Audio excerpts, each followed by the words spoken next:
Egunon, saio hau publikoa da, herritarrek bertan adosten diren gaien berri izan dezaten grabatu eta publikoki zabalduko da. Ona bertaratutako pertsonak era libre batean etorri dira eta kontrakoa esan ezean, hemen azaldutako iritziak eta irudiak grabatzeko eta edatzeko baimena ematen dute.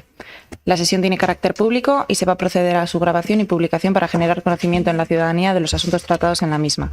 Las personas asistentes como público a la sesión lo hacen libremente y se entiende que dan su consentimiento a la grabación y difusión de las opiniones e imágenes que de las mismas se obtengan.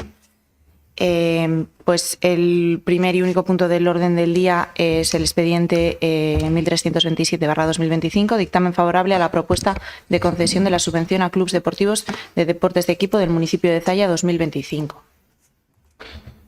Besterik gabe, egunon, kirol teknikariak egindako proposamena txostenean dago, oinarriek esaten dutenaren araberakoa da, eta proposatzen da, hor agertzen diren kantitateak ez letzea eskatzaile ezberdinei.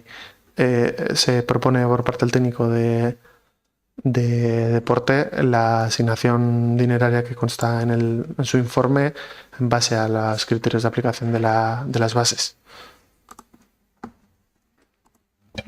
Son eskerrik asko. ¿Hay algo que decir? No.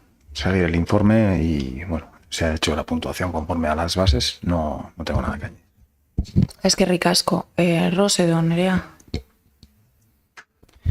Bai, ez geuk irizpideak aldatu gendu zen, eta, bueno, pentsatzen dugu oin askoz justuagoa dela, eta baietza izango da.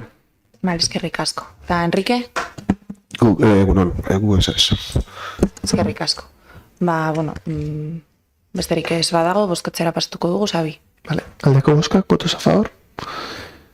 Abstentzioak, abstenciones. Vale. Eskerrik asko, puntu gehiagorik ez dagoenez, amaitutzat ematen dugu saio hau.